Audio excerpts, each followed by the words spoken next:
Es muy interesante porque cuando el pastor me pidió que pudiera enseñar a la iglesia hoy, yo estaba como en blanco, de hecho estuve en blanco varios días, preguntándole a Dios qué debía hablar a la iglesia que necesitaba escuchar. Y saben que sucedió algo interesante el lunes.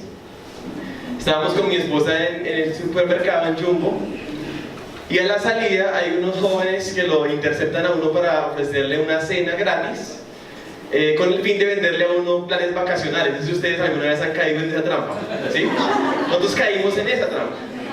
Pero saben que había un propósito de Dios en esa trampa, porque sin pensarlo nosotros resultamos teniendo una conversación de más o menos 1 hora y media con ellos, y no de las vacaciones, sino del Evangelio. Pudimos testificarles a 3 muchachos y a una chica, y esa conversación tuvo tantas cosas que, bueno, yo estaba muy apasionado, emocionado, y pensando en cómo esos muchachos inconversos, tenían ciertas ideas de Dios, de la religión, del cristianismo, ¿cierto? De la fe, todas ideas equivocadas y erradas. Y yo a estas alturas de mi vida, tengo 30 años, gracias a Dios que he podido venir entendiendo muchas cosas del cristianismo, y quizás mucho más profundo de lo que les había entendido hace unos años, aún siendo cristiano. Entonces, creo que vale la pena que podamos recapitular esa conversación con esos, eran unos rastas, de hecho, unos rastafaris. Ellos tienen una serie de creencias, yo no los conocía bien, pero ellos creen en unos evangelios rastas, tienen alguna asociación con el cristianismo, con el judaísmo, bueno, es algo raro, ¿cierto? El punto es que surgieron en esa conversación 4 cosas que yo quisiera hablar hoy con ustedes, y yo sé que para mí han sido muy edificantes saberlas, y quisiera que para ustedes también. ¿Saben por qué? Porque uno como cristiano, y desde que nació como inconverso, uno tiene ciertas ideas de Dios, ideas que son formadas por tu familia. Por ejemplo, la religión tradicional. Entonces hay personas que dicen: no, es que mi familia siempre ha sido así, entonces yo por eso soy así y no pienso cambiar. Tienen determinado su entendimiento de la fe según lo que su familia les enseñó, sin importar si es verdad o mentira, y eso es grave. Por ejemplo, otra fuente de conocimiento popular respecto a Dios son los líderes religiosos. Por ejemplo, el Papa, ¿cierto? Pareciera que lo que él dice tuviera importancia, y la gente se ciña a eso, se ciña a lo que la iglesia dice, aún a lo que los líderes cristianos dicen, y eso determina cierto entendimiento. Y hay que decirlo, y hay que estar conscientes de que no todas las enseñanzas son bíblicas. Algunas enseñanzas apuntan hacia lados que yo considero que no son el lado correcto. El Estado mismo, hoy en día vivimos en un Estado que es secular, es decir, que no es religioso, que no tiene una inclinación, que en las escuelas no se puede enseñar religión porque está mal, ¿cierto? Según el Estado. La radio misma, las canciones cristianas. No sé si ustedes se han dado cuenta, pero mucha de nuestra teología como cristianos, a veces más que estar basada en la palabra, está basada en las canciones de Alex Campos, en las canciones de Marcos, etcétera, ¿cierto? Y como que uno determina su idea de Dios basado en las canciones. Y no que las canciones estén mal, por supuesto, no me van a malinterpretar, pero hay algo que está por encima de eso que nos ayuda a entender realmente por qué el cristianismo. Y así se llama esta enseñanza: ¿por qué el cristianismo? Y ¿saben qué? Yo pienso, y la Biblia es muy clara, de que la artimaña principal que el diablo utiliza y que este mundo usa para entenebrecer los entendimientos, para cegar el entendimiento, es distorsionar la verdad. Esto lo ha hecho el enemigo desde el principio. En Génesis capítulo 3, quiero pedirle que ustedes puedan ir a Génesis capítulo 3 y que se preparen, porque vamos a ir a varios lugares de la Biblia para ir leyendo. Vamos a ejercitar esas habilidades de manejo de la Biblia. Génesis capítulo 3, está al principio de la Biblia. Y ustedes se pueden fijar que la artimaña del diablo, del enemigo, es poner en duda la palabra de Dios. Leamos Génesis 3:1, dice: pero la serpiente era astuta, más que todos los animales del campo que Jehová Dios había hecho, la cual dijo a la mujer: ¿con que Dios os ha dicho, no comáis de todo árbol del huerto? Y la mujer respondió a la serpiente: del fruto de los árboles del huerto podemos comer, pero del fruto del árbol que está en medio del huerto, dijo Dios, no comeréis de él ni le tocaréis, para que no muráis.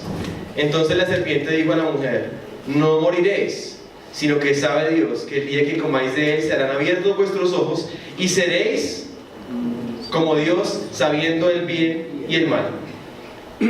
Fíjense algo, y es que la conversación inicia con poner en duda la palabra de Dios, con que Dios os ha dicho. ¿Realmente Dios sí dijo eso? Y lo interesante es que después de poner en duda la palabra de Dios, viene una franca y completa negación de lo que Dios ha dicho. En el versículo 4, Dios había dicho que el día que de él comieran ciertamente morirían. Pero fíjense lo que dice la serpiente en el versículo 4. Dice ahí: no moriréis. O sea, completamente contrario a lo que Dios había dicho. Todo empieza por una sutileza, por un cuestionamiento, y finalmente termina en una contradicción, y el hombre queriendo ser como Dios. Querer ser como Dios es como querer determinar las cosas nosotros. Y saben que nosotros muy fácilmente caemos en esto, en determinar nuestro entendimiento según nuestro propio parecer. Y la primera cosa que este muchacho dijo, el Rasta, era la siguiente: ¿ustedes son cristianos? Porque él vio el billete del $1.000.000 y dijo: bueno, ¿esto qué es? ¿no? Y nosotros dijimos: sí, claro, ¿y de qué religión son? Y empezamos a hablar de religión. Y él decía: pues, al fin y al cabo, como que todas las religiones es como lo mismo, ¿no? No importa lo que tú creas. De hecho, yo pienso que... Y empezó a describir su idea de Dios, que era una idea panteísta, es decir, él creía casi que todo era Dios y que Dios estaba en todo, o Dios era todo, ¿cierto? Y bueno, quisiera que pudiéramos pensar en lo siguiente. Estos pensamientos y estas frases que este muchacho dijo son pensamientos y frases típicas de esta era y de este mundo, aunque pueden estar dentro de nosotros mismos y que son equivocadas. Por ejemplo, él decía: es que mi Dios, bla, bla, bla, bla, bla, ¿cierto? Es que mi creencia es bla, bla, bla, bla, bla. Es que yo pienso que bla, bla, bla, bla, bla, ¿cierto? No importa que creas, siempre que sea sincero. Y aquí hay una primera cosa, y es el primer punto de esta enseñanza, y es: ¿el cristianismo consiste en una religión?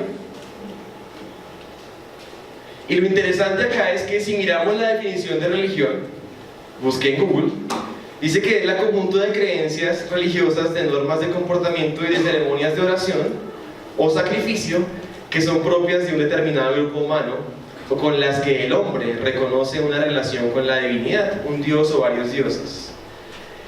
Y lo primero que tenemos que entender es que la religión es algo subjetivo. Es decir, la religión es la forma como el hombre busca a Dios. Y el cristianismo esencialmente no es eso. Ustedes lo van a ir viendo, ¿cierto? Pero quisiera primero detallar un poco lo que la religión implica y cómo no es una religión el cristianismo. Porque en la religión el hombre busca a Dios. Es según mi concepto, según mi subjetividad, según lo que yo puedo hacer para acercarme a Dios y para agradar a Dios. Es según lo que leo y lo que me dicen que debo hacer, un imperativo. Debes hacer esto, debes cumplir lo otro, debes pensar de esta forma, tú debes. Eso se llama religión. Sin embargo, contrario a eso, el cristianismo es distinto, porque no se trata de lo que nosotros pensemos, de nuestra opinión, de lo que nosotros creamos de Dios, sino de cómo Dios se ha revelado. Cómo Dios, objetivamente, más allá de nosotros y de tu opinión y de la mía, Él se ha revelado. Lo que Él hizo, no lo que nosotros podemos hacer, ¿cierto? Y en ese sentido no sería un imperativo, sino un indicativo, porque es algo que Dios hizo. Empezando por ahí, vemos que el cristianismo no es una religión, porque no empieza en el hombre, empieza en Dios, en su revelación. Y cuando miramos qué consecuencias tiene cuando el hombre determina, cuando el hombre busca, cuando el hombre inicia, conceptualmente hablando como religión, ¿qué pasa? Pues lo que vemos hoy en día, y hemos visto en el transcurso de la historia, que el hombre rinde culto a el sol, a la luna, a Baal, al trueno, a la naturaleza, por ejemplo. De hecho, los dioses de la Grecia y Roma, los dioses greco-romanos, Zeus, Diana, ¿cierto? Ustedes los conocen de pronto por la televisión. Eran dioses que eran humanos, o sea, eran humanos deizados, y eran humanos que cometían inmoralidades, asesinatos, una serie de cosas. Eran dioses humanados, dioses acordes y conveniencias a nuestra propia naturaleza. Dice Romanos 1, 22. ¿Puedo usted ir a Romanos 1, 22? Y aquí se muestra cómo, Romanos 1, 22, cómo en cuanto al hombre corresponde, cómo se ha degenerado, distorsionado y corrompido el acercarse a Dios. Romanos 1:22 dice: profesando ser sabios, se hicieron necios y cambiaron la gloria de Dios incorruptible en semejanza de ¿qué? De imagen de hombre corruptible, de aves, de cuadrúpedos, de reptiles. Versículo 25: ya que cambiaron la verdad de Dios por la mentira, honrando y dando culto a las criaturas antes que al Creador, el cual es bendito por los siglos. Esas son las consecuencias de la religión. De hecho, la razón por la que es más fácil hacerlo nuestra idea de Dios es porque nuestra idea de Dios es más conveniente para nosotros mismos. De hecho, en Juan 3, cuando Jesús habla con Nicodemo, Él le dice: mira, esta es la condenación, que la luz vino al mundo y los hombres amaron más las tinieblas que la luz, porque sus obras eran malas. Porque todo aquel que hace lo malo aborrece la luz y no viene a la luz para que sus obras no sean reprendidas. La razón por la que es natural que queramos evitar una idea de Dios, la idea real de Dios, es porque vamos a quedar al descubierto de realmente quiénes somos. Es más conveniente una idea de Dios a nuestra manera. Ahora, yendo al otro lado, no que el hombre busca lo que llamamos una religión, sino Dios busca. Esto también lo vemos desde Génesis capítulo 3. Ustedes tenían Génesis capítulo 3, ¿cierto? Nos vamos ahí. Y vemos que cuando el hombre toma el fruto, cuando el hombre desobedece a Dios, siente vergüenza. Génesis 3, versículo 7, vamos a leer. Dice: entonces fueron abiertos los ojos de ambos y conocieron que estaban desnudos. Entonces cosieron hojas de higuera y se hicieron delantales. Y oyeron la voz de Jehová Dios que se paseaba en el huerto al aire del día. Y el hombre y su mujer se escondieron de la presencia de Jehová Dios entre los árboles del huerto. ¿Qué hicieron? Se escondieron. Pero miren lo que dice el versículo 9. Mas Jehová Dios, ¿qué dice ahí? Llamó al hombre y le dijo: ¿dónde estás tú? Y él respondió: oí tu voz en el huerto y tuve miedo porque estaba desnudo y me escondí. Y Dios le dijo: ¿quién te enseñó que estabas desnudo? ¿Has comido del árbol que yo te mandé que no comieras? Génesis 3:21, vamos a saltar al 21, versículo 21.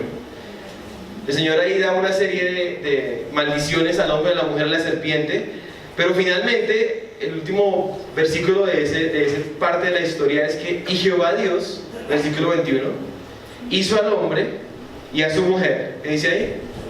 Túnicas de pieles y los vistió. Lo primero que el hombre hace, y la reacción natural del hombre ante su realidad, es esconderse, lo que ellos hicieron, de Dios. Y otra cosa que hicieron, se hicieron unos vestidos de hojas de higuera, ¿cierto? Se vistieron de una forma porque tenían vergüenza. Esas hojas de higuera es lo que llamamos la religión también. Es la forma como yo me visto, me intento cubrir de mi vergüenza ante Dios. me pongo mis hojas de higuera. Pero ¿saben qué Dios hace? A pesar de que ellos se esconden y que se ponen hojas de higuera, Dios los busca. Dios los llama. Y ¿saben qué? Dios los viste. Les quita las hojas de higuera y les pone pieles y los vistió de túnicas. Dios estaba mostrándoles a ellos que la forma a través de la cual ellos podían cubrir su vergüenza y cubrir su culpa delante de Él, porque era real, era no a su manera, sino a la manera que Él lo hizo. En este caso era una muestra de cómo el pecado iba a ser cubierto y una muestra de la redención en Cristo, el Cordero de Dios que quita el pecado del mundo. La forma de poder ser cubiertos y poder hallar camino para Dios. No por lo que nosotros podamos hacer, sino por lo que Él hizo. De hecho es tal que empezando en Génesis y ahora yendo al Nuevo Testamento, vemos esta misma iniciativa de Dios. Lucas 19:10. Voy a leerlo. Dice, porque el Hijo del Hombre vino a buscar y a salvar lo que se había perdido. A tal punto es la iniciativa de Dios que Dios se hace carne. El Verbo se hizo carne y habitó entre nosotros y vino a buscar y a salvar lo que se había perdido. Entonces, hasta este punto hemos hablado de que el cristianismo no es una religión.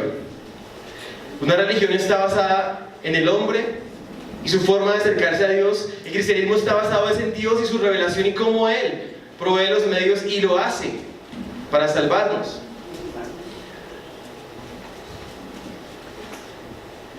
Y hay algo importante y es que está basado justamente en la revelación de Dios. O sea, Dios se ha revelado a sí mismo. En algún tiempo la gente sí estuvo en ignorancia respecto a Dios. Y de hecho el Nuevo Testamento lo habla así Pablo. Dice, ya el Señor ha pasado por alto los tiempos de la ignorancia, pero ahora está mandando a la gente que se arrepienta y está revelándose realmente como Él es. Entonces, vemos en Hebreos 1:1, ahí dice que Dios, habiendo hablado muchas veces, escuchen esto, y de muchas maneras, en otro tiempo los padres por los profetas, en estos postreros días nos ha hablado por el Hijo, por Cristo. Dios no ha dejado de hablar desde el principio de la creación, desde el principio de la caída. Él estaba hablando y buscando. Y se ha revelado en la creación, en la Escritura y Cristo. Cristo, a quien constituyó heredero de todo, dice Hebreos 1:1, y por quien asimismo hizo el universo, el cual siendo el resplandor de su gloria y la imagen misma de su sustancia, y quien sustenta todas las cosas con la palabra de su poder, habiendo efectuado la purificación de nuestros pecados por medio de sí mismo, se sentó a la diestra de la majestad en las alturas. Entonces el cristianismo no se basa en mi entendimiento de Dios, sino en la revelación de Dios, su propia revelación. Y aquí hay otro punto, y es que quisiera detallar un poco, y es, a Dios debemos acercarnos a su manera. Ya hemos venido hablando de por ejemplo, en el jardín del Edén, cómo fue la manera de Dios, cómo Él no los dejó como estaban. Y quisiera mirar otros ejemplos de situaciones en la Escritura en donde vemos que, a pesar de que podamos tener muy buenas intenciones y querramos hacer las cosas con el mejor de los ánimos, si estamos obrando en contra de lo que Dios dijo y como Él estableció, pues al Señor le desagrada eso. Eso puede sonar un poco irritable, porque uno diría, pues Dios debería tener en cuenta la sinceridad de las personas, debería no ser tan estricto. Pero realmente el cristianismo sí es un poco estricto. Diría que es irritable por eso. Por ejemplo, el sacerdocio de los levitas. Cuando Dios en el Antiguo Testamento establece la forma de culto y de expiación de los pecados, se hace de cierta forma y ciertas personas debían ser los encargados de llevar a cabo esas funciones, los sacerdotes. Si ustedes de pronto tienen algo de entendimiento de esto. Los levitas, y específicamente había una familia que eran los descendientes de Aarón, que eran los sumos sacerdotes. Pero vemos en el Pentateuco que hay algunos momentos en donde se presentan personas en formas no legítimas o personas no legítimas con buena intención, quizás, a Dios. Es el caso de los hijos de Aarón. Los hijos de Aarón se presentan y presentan un fuego extraño y ellos mueren en la presencia de Dios. O sea, Dios no toleraba que se presentara de una forma como Él no había establecido que fuera. Eso suena radical, ¿sí? También había otra gente que eran los hijos de Coré y un grupo de personas que dijeron: oiga, ¿por qué tiene que ser así? ¿Por qué tiene que ser Aarón y Moisés y la familia que Dios dijo? ¿Por qué no puede Dios también a través de nosotros hacerlo? Y tomaron ese paso y Dios hizo un juicio contra ellos. La tierra se abrió y se los tragó. Tremendo. Esa es la manera de Dios, no mi manera. Y otro triste ejemplo de esto es Saúl. El rey Saúl, en 2 ocasiones, con buena intención, metió la pata, porque hizo cosas buenas, pero de la manera incorrecta. Y voy a leerles en Primera de Samuel. Si quieren, acompañar a Primera de Samuel para que estemos ahí, están cerquita los 2 pasajes. Primera de Samuel 13.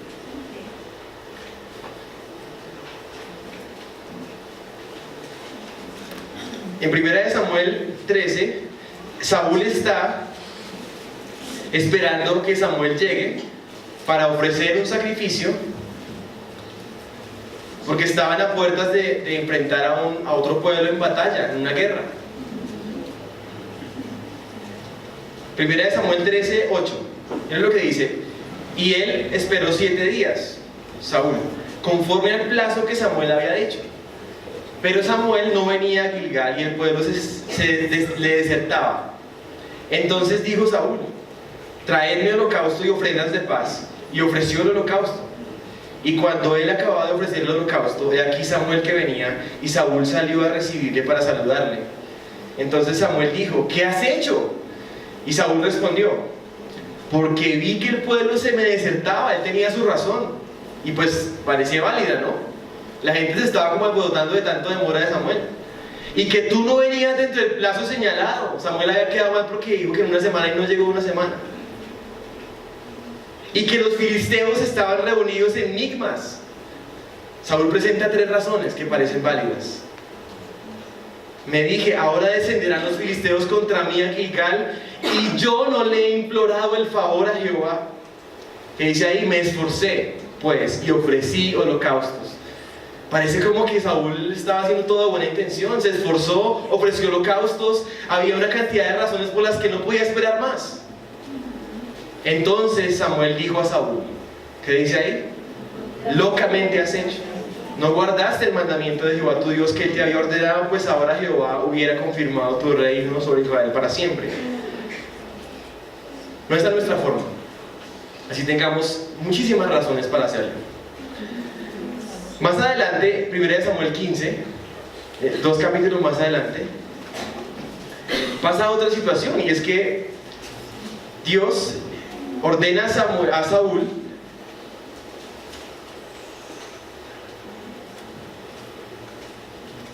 que debe hacer un juicio. Él va a hacer un juicio contra una nación, y Saúl debe destruir absolutamente todo. No debe dejar nada, porque es un juicio que Dios está haciendo a través de Saúl. Pero Saúl hizo algo que también parece muy bonito, pero estuvo mal a los ojos de Dios. 1 Samuel 15, 21. Leamos, dice: mas el pueblo tomó del botín ovejas y vacas, las primicias del anatema, para ofrecer sacrificios a Jehová tu Dios en Gilgal. Y Samuel dijo: ¿se complace Jehová tanto en los holocaustos y víctimas como en que se obedezca a las palabras de Jehová?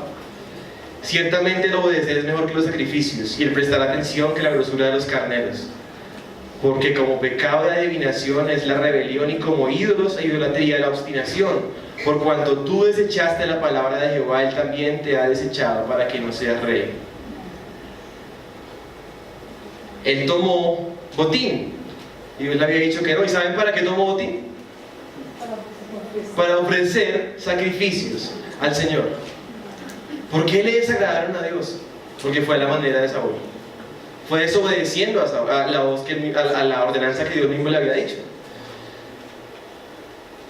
Y definitivamente la única forma posible para acercarnos a Dios es a través de Cristo, a través de su mediador y a través del entendimiento de que no hay otro Dios, de que hay un solo Dios y un solo mediador entre Dios y los hombres, Jesucristo, hombre. Eso lo dice 1 Timoteo 2:5. De hecho, Jesús mismo en el Nuevo Testamento es mostrado y revelado como un sacerdote, como el sumo sacerdote, como aquel que Dios había puesto, aquel camino legítimo para acercarnos a Dios, Cristo. Y saben que eso es irritable. No para los cristianos, obviamente. Bueno, para algunos sí. Pero para los inconversos, esto es irritable. ¿Cómo es posible que solamente haya un Dios? Que tenga que ser ese. ¿Cómo es posible que lo que yo pienso no valga? ¿Cómo es posible que no hay otro medio para ser salvo sino solamente Cristo? Eso es irritable, pero eso es el cristianismo. No es una religión sino que se basa en la revelación de Dios. Y saben que Dios no comparte su gloria con nadie ni con nada. Y cualquier idea que las personas se hagan o que nosotros nos hagamos de Dios, aún con buenas intenciones y con sinceridad, que no sea el Dios que se ha revelado a sí mismo en la Biblia, ese Dios es un Dios falso. Ese Dios es un ídolo. Ese Dios es profano. Es una violación del primero y el segundo mandamiento. No tendrás dioses ajenos delante de mí, no te harás ídolos ni ninguna imagen de Dios. Y es muy fácil caer en esto. Es muy fácil que la gente cae en esto. Ese muchacho lo repetía tantas veces.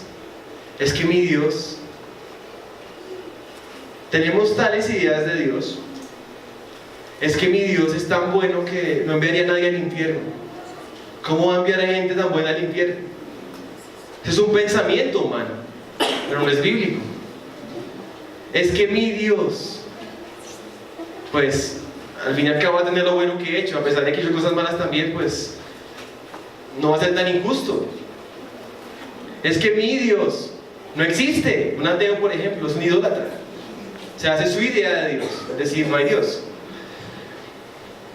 Hasta aquí hemos hablado de una primera idea, y es que el cristianismo no es una religión, ¿cierto? Es completamente distinto. Otra cosa que el muchacho Rasta dijo es, su abuela era testigo de Jehová, nos contó eso. Y era una persona tan buena, su abuela. Ella, mejor dicho, era mejor que la madre Teresa y que María. Y por supuesto, si alguien tiene que ir al cielo, esa señora era muy buena. Al fin y al cabo, en eso consiste toda la religión, decía el Rasta. Pues en que seamos buenas personas, ¿cierto? Yo dije, oye, espérate un momento, porque el cristianismo no consiste en eso. Quizás las demás religiones sí, porque son religiones, pero el cristianismo no consiste en eso. ¿Será que una persona que vive una vida buena, entonces no necesita a Dios y no nos preocupa tanto su salvación? A veces uno piensa eso, ¿no? Como que bueno, él está bien, ¿no? Él no está en ese punto tan crítico. Pues de alguna u otra forma pareciera que es salvo ya, ¿no? A pesar de que no es cristiano, a pesar de que no cree en Cristo. Yo soy buena persona, no robo, no mato, no le hago mal a nadie. Eso piensa, son pensamientos humanos. ¿Por qué no debe ser salvo? Además de eso, no solamente eso, sino que voy a la iglesia, oro, ayuno, doy ofrendas, ayudo a otros. Yo soy de los buenos. Es un pensamiento humano. Esos quizás uno piensa, o piensa la gente, esos sí son malos y sí necesitan de ese Cristo y de esa religión y de ese Salvador. Pero yo, eso piensa la gente. Y es un pensamiento humano, es un pensamiento normal. Pero ahora la pregunta es, ¿realmente puede haber alguien bueno? O sea, ¿podemos ser buenos? Y hay que diferenciar dos puntos de vista por donde empezamos nuestra enseñanza. Si es desde un punto de vista humano, por supuesto que sí puede haber gente buena, porque tu criterio es tu criterio.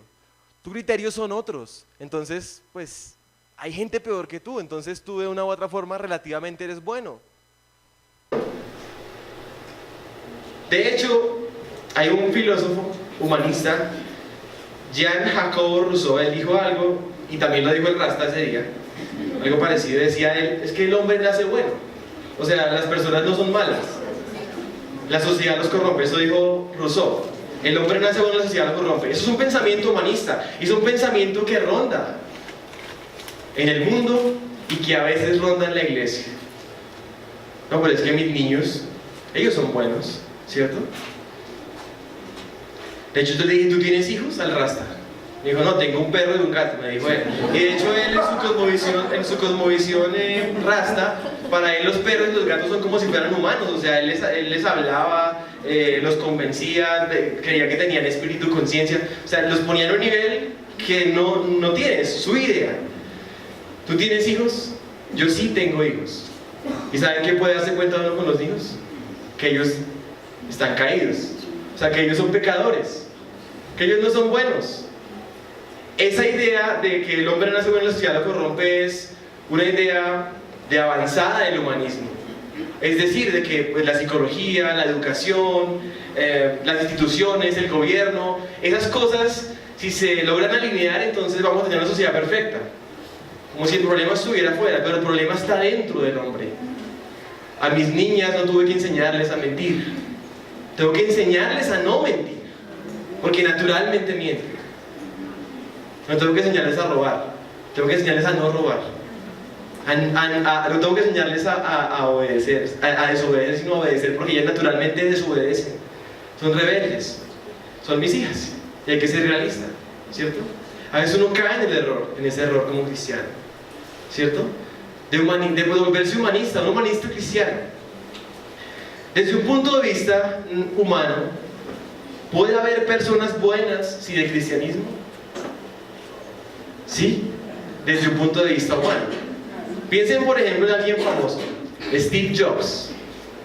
¿Ustedes han visto películas de Steve Jobs, el creador de Apple y de las computadoras y todo esto? La religión que él profesaba era una religión de Oriente, que era el hinduismo o algo así, ¿cierto? Y en términos humanos él era una persona buena, exitoso, creo que se reconcilió con su esposa, con sus hijos, murió bien, ¿cierto? Murió en paz con todos, desde un punto de vista humano.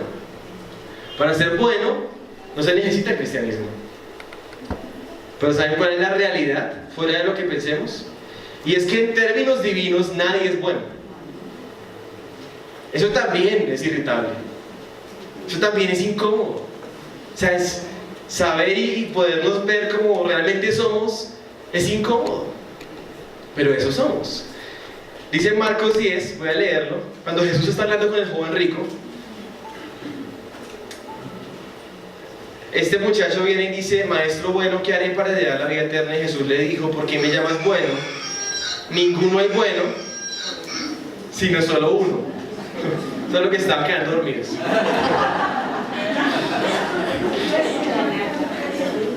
En términos divinos no hay ninguno bueno. Jesús le está diciendo a joven rico. Ninguno es bueno, sino solo uno. ¿Quién es? Dios. En términos divinos, dice Pablo en Romanos 3:10, Romanos 3:10, Pablo empieza a citar varios pasajes del Antiguo Testamento, entre los Salmos y los Profetas, para mostrar que definitivamente no hay nadie bueno. Dice Romanos 3:10, como está escrito, no hay justo ni aún uno. No hay quien entienda, no hay quien busque a Dios. Todos se desviaron, aún se hicieron inútiles. No hay quien haga lo bueno, no hay ni siquiera uno. Sepulcro abierto su garganta, con su lengua engañan, veneno de áspides hay debajo de sus labios. Su boca está llena de maldición y desventura hay en sus caminos. Y no conocieron camino de paz, no hay temor de Dios delante de sus ojos. Ese es el retrato bíblico de nosotros. Entonces, ¿el cristianismo puede ser y puede consistir en ser buenos? ¿No? El cristianismo justamente nos dice que somos malos. Y no porque el cristianismo lo diga entonces es que somos malos, es porque somos malos, es porque somos pecadores, es porque estamos muertos en cuanto a Dios se refiere. Bueno, los cristianos no, están vivos, ¿cierto? Porque han sido salvados, pero naturalmente el hombre es pecador, está bajo condenación, está bajo juicio de Dios, la ira de Dios reposa sobre él, tiene una enfermedad mortal que se llama pecado, vive en oscuridad, es enemigo de Dios y objeto de la justa y santa ira de Dios. Esa es la realidad de la raza humana, esa es la realidad del cristianismo. ¿Y por qué? Ahí está la ley moral que nos ayuda a ver realmente por qué somos pecadores. Porque hemos mentido, porque hemos robado, porque hemos codiciado, visto con lujuria, odiado, aborrecido, deshonrado a los padres, hemos hecho un Dios a nuestra manera. Somos pecadores. Pero ¿saben qué es? Peor que eso. Los seres humanos, además de pecadores contra las demás personas, somos pecadores contra Dios. Y eso la gente a veces no lo reconoce y no se da cuenta. A veces no nos damos cuenta. Y eso es muy grave. Nuestro pecado no solamente es horizontal, sino vertical. Y justamente cuando David peca, y cuando David comete homicidio y comete adulterio, cuando él se arrepiente delante de Dios en el Salmo 51, él dice: contra ti solo he pecado. ¿Acaso David mató a Dios? ¿David cometió adulterio contra Dios? Fue contra los hombres, pero su pecado era vertical. Y he hecho lo malo delante de tus ojos, decía David. Y a menos de que una persona entienda que su pecado es vertical, no va a poder entender la gravedad de su situación delante de Dios. El hijo pródigo, ¿a qué punto llegó? ¿Qué dijo el hijo pródigo? Estaba viendo la comida de los cerdos como para comérsela, cayó en cuenta, volvió en sí mismo y dijo: me levantaré, iré a mi padre y le diré: Padre, he pecado contra el cielo y contra ti. Primero ha pecado contra el cielo. José, cuando es atraído para adulterio con esta mujer, esposa de Potifar, él dice: ¿cómo pues haría yo este gran mal? Y pecaría contra Dios. El pecado es un asunto vertical, y justamente ahí viene la esencia del cristianismo. No somos buenos, no podemos serlo, pero Dios, como hablamos en el primer punto, Dios tomó la iniciativa. Dios se hizo hombre, Jesucristo vivió una vida perfecta. Jesucristo, al caminar por esta tierra, cumplió al 100% la ley de Dios. Jesús obedeció en todo a Dios, no hubo pecado en él. Sin merecer el castigo por el pecado, el justo castigo por el pecado, Jesús toma nuestro lugar y sufre la ira de Dios sobre sí mismo. Sufre las consecuencias del pecado, las consecuencias de nuestro pecado, y es quebrantado a manos de Dios. Y por los méritos de Cristo, por la vida de Cristo perfecta, por su bondad, es que nosotros entonces podemos ser aceptados por Dios. Es a través de Cristo y su vida perfecta que la multa es pagada, que podemos tener vida, perdón, podemos hallar gracia delante de Dios, podemos arrepentirnos y confiar en Él y encontrar salvación. Entonces el cristianismo no consiste en ser buenas personas, consiste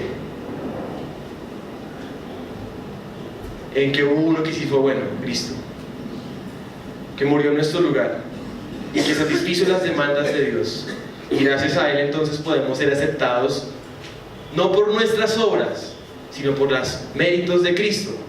Volvemos al punto inicial, lo que Dios hizo. Desde un punto de vista humanista, pues realmente, como no estamos tan mal, pues simplemente es cuestión de educación, ¿cierto? Pero saben que desde un punto de vista del cristianismo estamos tan mal, sí estamos tan mal, que Dios ni siquiera quiere tomar lo que somos y mejorarlo, sino que Dios quiere cambiarnos y hacernos nuevos. Es un concepto del cristianismo, nacer de nuevo, una nueva naturaleza, la que necesitamos. Es tal el problema nuestro. Dijo Jesús que de cierto te digo, le dijo a Nicodemo, el que no naciere de nuevo no puede ver el reino de Dios. Es necesario nacer de nuevo, necesitamos ser transformados por Dios, cambiados desde adentro. ¿Cómo? Dice también Juan 1:12, es un versículo muy conocido. Juan 1:12 dice: a lo suyo vino, y los suyos no le recibieron, mas a todos los que le recibieron, a los que creen en su nombre,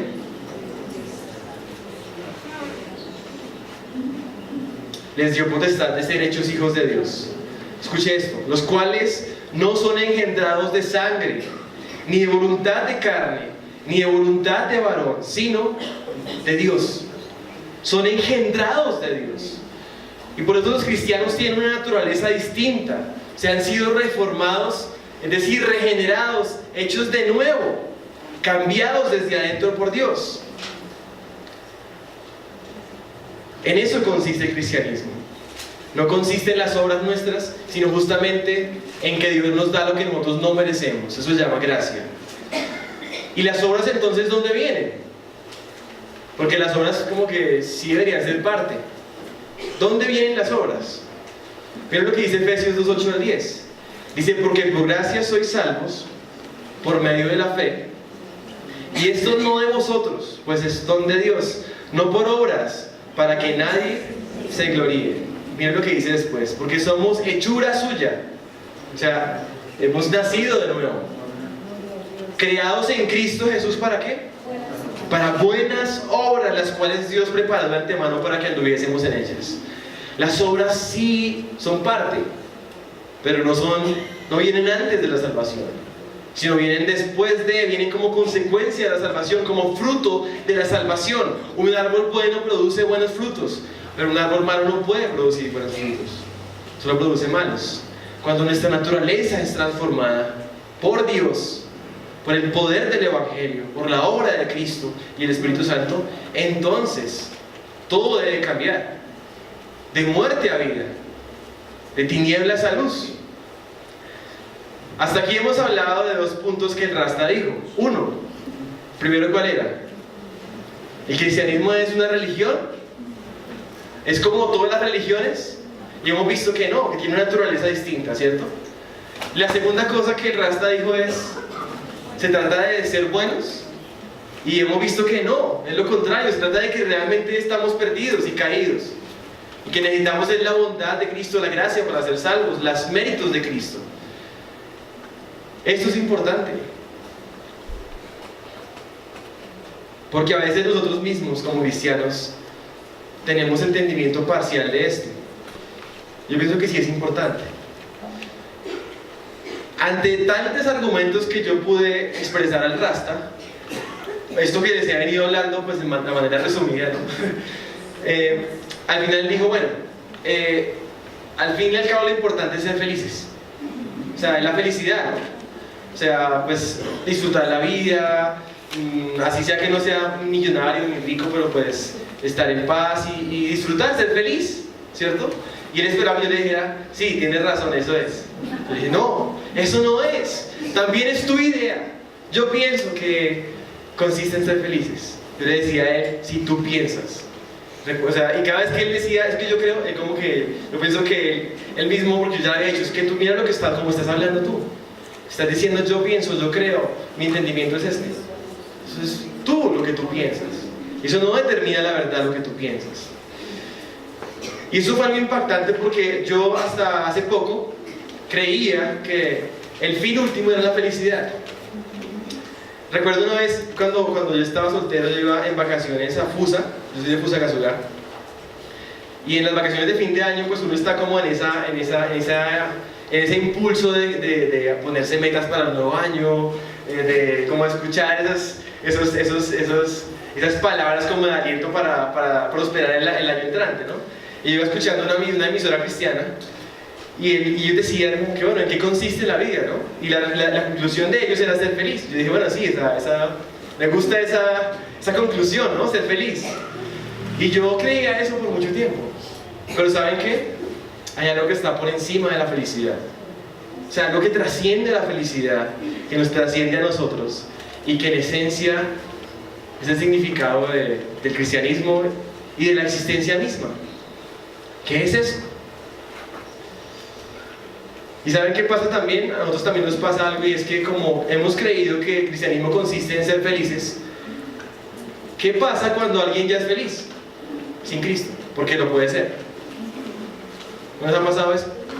Como que a usted no le preocupa tanto a esa persona, porque no, pues al fin y al cabo está bien. Vamos a enfocarnos en el que está bien complicado, en esas situaciones difíciles. Porque tenemos un mal entendimiento también. Yo tenía un mal entendimiento. No se trata de felicidad esencialmente, aunque sí debo decir algo. Y es que el gozo y la paz sí son frutos de la salvación. Que Dios sí quiere que disfrutemos la vida. De hecho, en 1 Timoteo 6:17 dice que Dios nos ha dado todas las cosas para que las disfrutemos. Pero ese no es el fin último. Hay algo que está por encima de disfrutar la vida y ser feliz. ¿Saben qué? ¿Qué pasa si una persona está realizada, feliz, exitosa, dichosa en esta vida y muere sin Cristo? Su problema no era su felicidad ni su realización. ¿Su problema qué era? Su pecado. Su problema era que su justicia no era suficiente. A menos de que esté vestido de la justicia de Cristo, va a perecer por la eternidad. Va a estar perdido para siempre.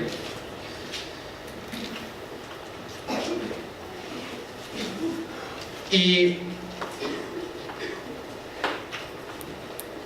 ¿saben qué es eso que yo he venido entendiendo? Y yo sé que hay muchas más cosas, porque el cristianismo y la Biblia no puede, digamos, cerrarse en un solo punto, porque hay varias cosas que vienen, pero yo creo que en la gloria de Dios mismo, lo que he venido entendiendo, es el fin último de todo, del cristianismo y de la vida, de la existencia. Y voy a darles unos ejemplos para que ustedes puedan ver a qué me refiero. Cómo en términos humanos, a los ojos del mundo, algunas situaciones no parecían tan felices, pero en los ojos de Dios eran un espectáculo para el mundo, en donde Dios estaba siendo glorificado. Por ejemplo, pensemos en esto: Daniel en el pozo de los leones, Sadrach, Mesach y Abednego, los tres compañeros de Daniel, echados en un horno de fuego. Esas son cosas que son aterradoras, ¿cierto? En este caso surgió un milagro, y es que ellos no se quemaron y que los leones no se comieron a Daniel, ¿cierto? Pero eso no siempre es el caso. De hecho, en el siglo I, cuando los cristianos eran perseguidos, en el siglo II, siglo III, y eran echados en los coliseos romanos para que los leones se los comieran, ese milagro no ocurría. Eran devorados. Eran cristianos que estaban siendo desgarrados sus cuerpos, y su vida física estaba siendo extinguida bajo abucheos y burlas de los humanos, pero en ese tipo de muerte estaban glorificando a Dios. Estaba ocurriendo un espectáculo para el mundo. Estaban cumpliendo su propósito. Y no se trataba de felicidad a los ojos de este mundo. Piensen, por ejemplo, en Esteban, muriendo apedreado, ¿cierto? Pero glorificando a Dios, muriendo y viendo la gloria de Dios, y diciéndole a Dios: perdónanos porque no saben lo que hacen. ¿Qué es eso? Eso es una cosa completamente distinta a lo que hemos entendido como el objetivo de la vida. Si tuviéramos que morir por Cristo como lo hicieron estos, estaríamos glorificando a Dios, estaríamos, digo, en el punto más alto de vivir nuestra fe cristiana, de entender nuestra vida eterna, lo que nadie nos puede quitar. De hecho, Jesús mismo en Marcos 5:10, miren lo que dice. En Marcos 5:10, en las bienaventuranzas, dice: bienaventurados los que padecen persecución. Marcos 5:10, por causa de la justicia, porque de ellos es el reino de los cielos. Bienaventurados sois cuando por mi causa os vituperen y os persigan y digan toda clase de mal contra vosotros. La bienaventuranza era la bendición más grande que una persona podía tener, no en términos materiales, sino en términos reales y espirituales, en términos de la plenitud de propósito de su vida. Bienaventurados, gozaos y alegraos, porque vuestro galardón es grande en los cielos, porque así persiguieron a los profetas que fueron antes que vosotros. Si se han dado cuenta, el cristianismo tiene que ver con otra cosa. Si puedes disfrutar tu vida y ser feliz, por supuesto hazlo. O sea, el Señor te está dando los medios, Él es el que te está proveyendo, te está dando para que disfrutes. Pero si ese no fuera el caso, eso no significa que has fracasado como cristiano. Si ese no fuera el caso, no significa que estés mal delante de Dios. Una enfermedad puede ser posible, una tragedia puede ser posible, pero eso no significa nada. No, si es consecuencia de tu pecado, pues sí, ¿no? Pero en muchos casos a un cristiano ese no es el caso, ¿cierto? Y en Romanos 8, cuando Pablo está hablando de quién nos separará del amor de Cristo, miren lo que dice Pablo en Romanos 8:35. Dice: tribulación o angustia, o persecución, o hambre, o desnudez, o peligro, o espada. En todas esas cosas que acabo de mencionar, que son cosas difíciles, podemos entender que nada nos podrá separar del amor de Cristo. Miren lo que dice, como está escrito, Romanos 8:36. Por causa de ti somos muertos todo el tiempo, somos contados como ovejas de matadero. Antes, en todas estas cosas, somos más que vencedores por medio de aquel que nos amó. Por lo cual, miren lo que dice Pablo: estoy seguro de que ni la muerte, ni la vida, ni ángeles, ni principados, ni potestades, ni lo presente, ni lo porvenir, ni lo alto, ni lo profundo, ni ninguna otra cosa creada nos podrá separar del amor de Dios que es en Cristo Jesús, Señor nuestro. Si seguimos viendo más ejemplos de esta vida loca cristiana, esta vida de fe que trasciende a lo natural, que trasciende al concepto humano, vemos una lista de héroes de la fe en Hebreos 11. Voy a leerlo para que avancemos un poco más rápido. Hebreos 11:32 dice: ¿y qué más digo? Porque el tiempo me faltaría contando de Gedeón, de Barak, de Sansón, de Jefte, de David, así como de Samuel y los profetas, que por fe conquistaron reinos, qué bonito, hicieron justicia, excelente, alcanzaron promesas, taparon bocas de leones, apagaron fuegos impetuosos, evitaron filo de espada, sacaron fuerzas de debilidad, se hicieron fuertes en batallas, pusieron en fuga ejércitos extranjeros. En esta primera lista hubo éxito en esa vida de fe, porque conquistaron, ¿no? Ganaron, apagaron fuegos. Pero otros, versículo 36, experimentaron vituperios y azotes, y además de esto prisiones y cárceles, fueron apedreados, aserrados, puestos a prueba, muertos a filo de espada, anduvieron de aquí para allá cubiertos de pieles de ovejas y de cabras, pobres, angustiados, maltratados, de los cuales el mundo no era digno, errando por desiertos, por los montes, por las cuevas y por las cavernas de la tierra. Y todos estos, aunque alcanzaron buen testimonio mediante la fe, no recibieron lo prometido.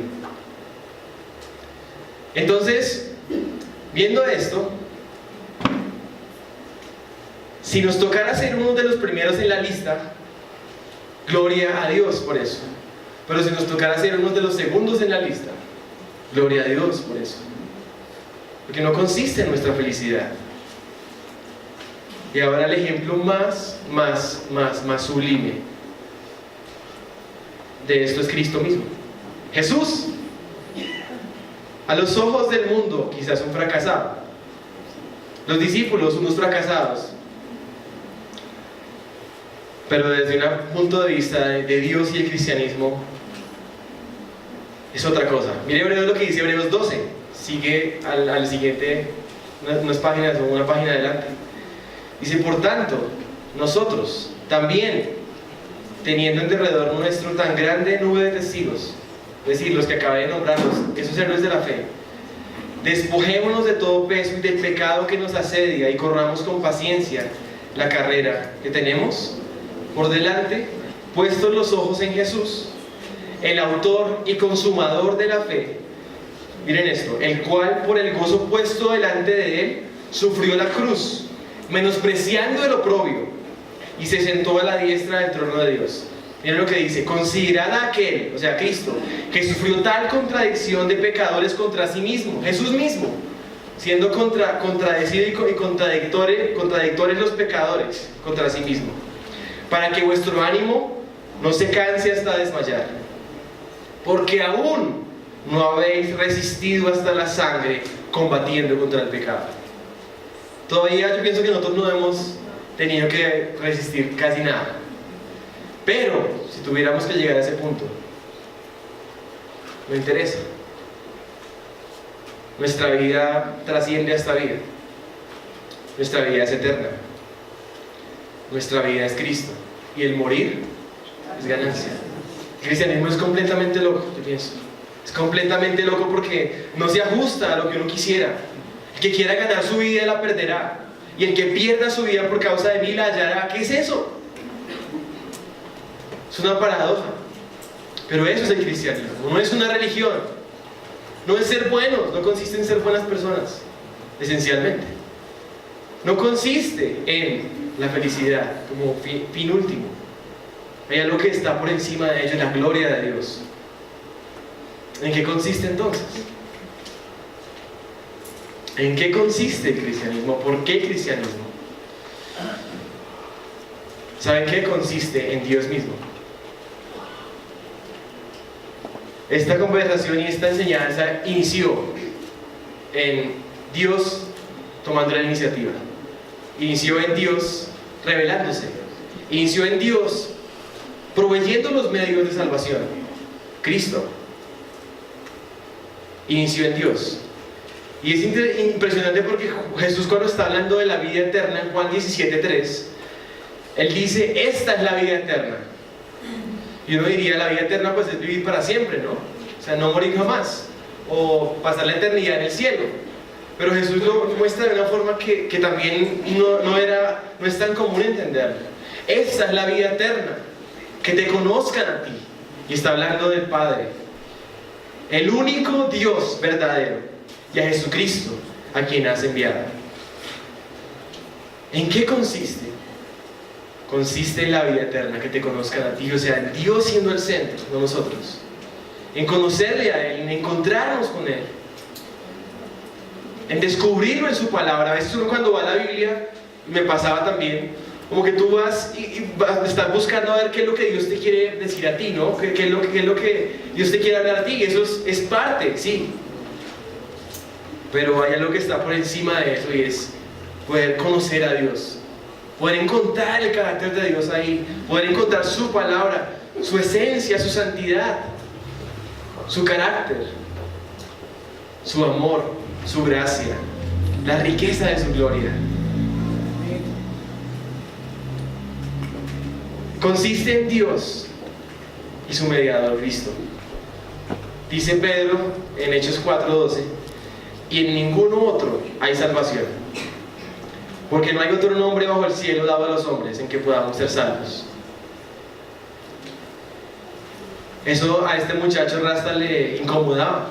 O sea, ¿cómo era posible que yo me atreviera a decir en un mundo donde hoy en día se dice, pues no importa lo que tú creas, ¿cierto? O sea, más bien déjame quieto, ¿cierto? O sea, ¿por qué no puedes aceptar también mi verdad? Si yo aceptara tu verdad, estaría rechazando mi verdad. Y no es mi verdad, no es subjetiva, sino es la verdad objetiva que Dios ha revelado. Porque si fuera mi verdad también sería vana. No podría aceptarlo. Un cristiano no puede aceptar eso. No puede aceptar otras verdades, otros medios de salvación. ¿Saben qué hemos visto? Cuando el Papa vino, por ejemplo, del año pasado, creo que fue, ¿cierto? Había muchos cristianos que estaban allá también yendo a recibir la bendición del Papa, o a unirse, digamos, como a ese espectáculo del ecumenismo, en donde pues el Papa también dice cosas bien, ¿no? También de un u otro modo estamos de acuerdo, somos iguales con los católicos. No somos iguales, no podemos aceptar esas medias verdades, no podemos aceptar esas mentiras, esos falsos maestros, esos otros mediadores entre Dios y los hombres. Solamente hay uno, que es Cristo. Realmente sí, como cristianos estamos en una posición extremadamente radical. Es tan radical que aún estamos dispuestos a morir por esa posición, porque no es nuestra verdad, sino es la verdad objetiva, es la verdad revelada de Dios, nos trasciende a nosotros. Consiste en Dios y lo que Él está haciendo para reconciliar al mundo. Quisiera que pudiéramos, para cerrar, ir a 2 Corintios 5, 17.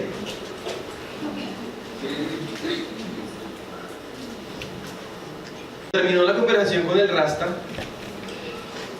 Yo le decía, tu creencia Rasta, tu religión Rasta, tiene como intención evangelizar a otros, o sea, de que otra gente también se haga Rasta, o se convierta en rastafarismo, ¿cierto?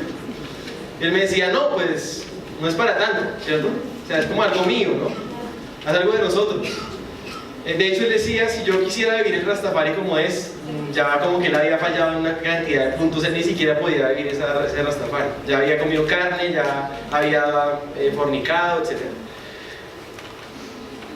¿Por qué las otras religiones simplemente dicen, pues yo respeto tu posición, pero, y respeta mi posición y ya, hagámonos suave? No hay dificultades, no hay problemas, no hay discordia. Pero el cristianismo no puede ser así. Como no hay otro en quien podamos ser salvos, nosotros no podemos no evangelizar. Nosotros no podemos decirle, tú necesitas arrepentirte, necesitas venir a Dios, al Dios único y verdadero, a través de su Hijo. No hay otro en quien haya salvación. 2 Corintios 5, 17 dice, de modo que si alguno está en Cristo, nueva criatura es. Las cosas viejas pasaron y aquí todas son hechas nuevas. Y todo esto proviene de Dios, quien nos reconcilió consigo mismo. ¿Por quién? Por Cristo. Y nos dio el ministerio de la reconciliación. Que Dios estaba en Cristo reconciliando consigo al mundo, no tomándoles en cuenta a los hombres sus pecados, y nos encargó a nosotros la palabra de la reconciliación. Así que somos embajadores en nombre de Cristo, como si Dios rogase por medio de nosotros. Os rogamos en nombre de Cristo, ¿qué dice? Reconciliados con Dios. Al que no conoció pecado, por nosotros lo hizo pecado, para que nosotros fuésemos hechos justicia de Dios en Él. Somos embajadores en nombre de Cristo al mundo, como si Dios rogara a través de nosotros: reconcíliense con Dios, arrepiéntanse, confíen en Cristo. No hay otro en quien puedan ser salvos. Por eso todos necesitan el cristianismo. Por eso el cristianismo no consiste en la religión. Por eso el cristianismo no consiste en ser buenos, no consiste en ser felices. Consiste en Dios, Cristo, en Dios mismo, revelándose, reconciliando al mundo, mostrando su gloria, dando gracia, mostrando su amor.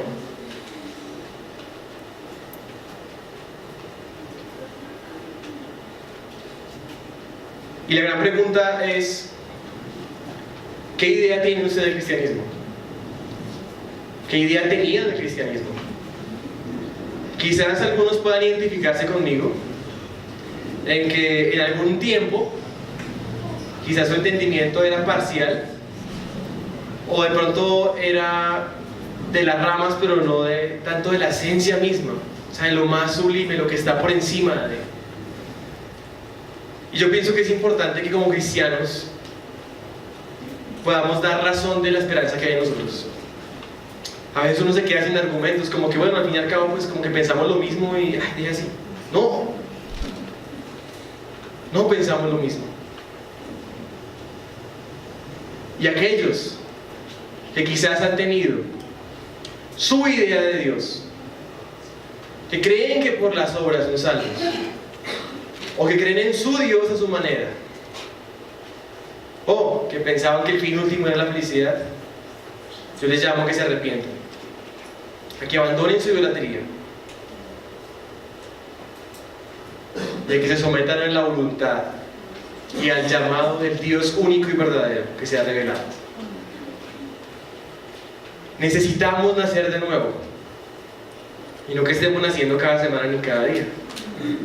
Los cristianos esencialmente son aquellos que hemos nacido de nuevo, que Dios nos ha dado vida nueva. Si tú no has experimentado el nuevo nacimiento, tú necesitas nacer de nuevo, porque a menos de que nazcas de nuevo no puedes ver el reino de Dios. Y no consiste en lo que tú puedas hacer, no consiste en tus méritos, consiste en lo que Dios hizo, en su revelación. ¿Podamos orar? Gracias, Padre, porque de verdad que quedamos sorprendidos y maravillados de quién eres tú y de cómo nos iluminas con tu palabra, cómo has tomado la iniciativa, cómo nos has buscado, cómo te has revelado de muchas formas y de muchas maneras. Gracias porque te has encarnado y nos has hablado a través de tu Hijo, la expresión misma de tu sustancia, la expresión misma de tu carácter. Gracias, Jesús. Gracias, Dios. Y pedimos que tú nos ayudes, Señor, que en nuestra debilidad te glorifiques. Y si hemos estado poniendo nuestra confianza en bastones, en hojas de higuera, en nuestras obras, que son nada más que trapos de inmundicia, en una religión,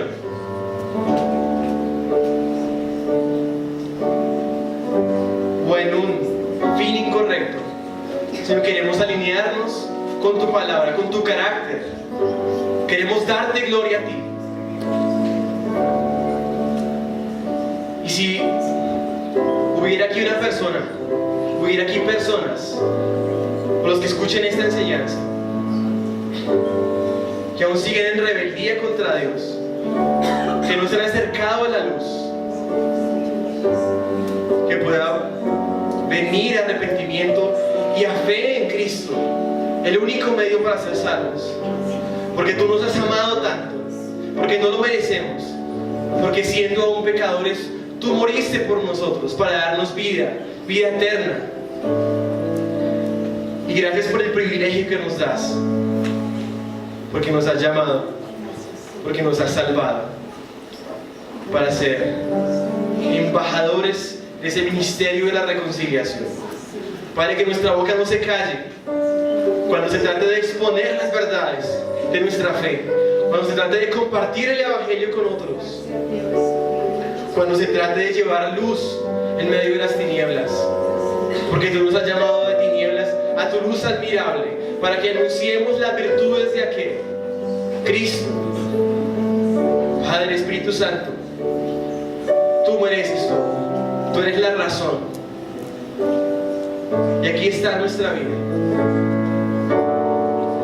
que está entregada y completamente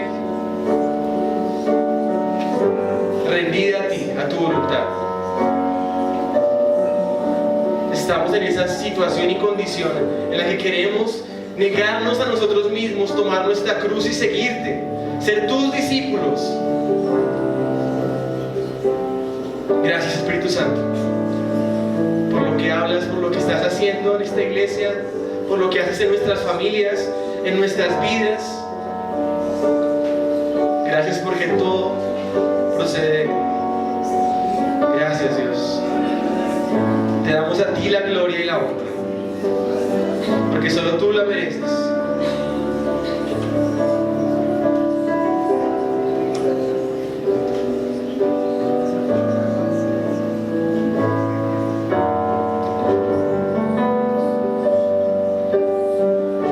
¿Puede usted agradecer a Dios?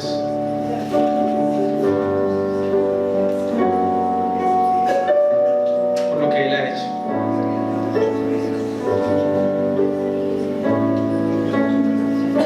Gracias porque nuestra salvación está segura, porque no depende de nosotros, sino de lo que tú hiciste.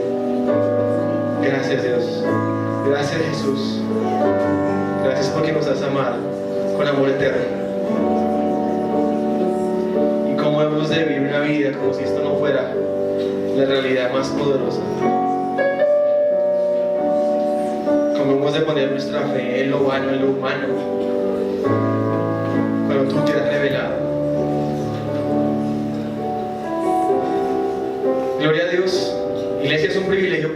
compartir con ustedes y poder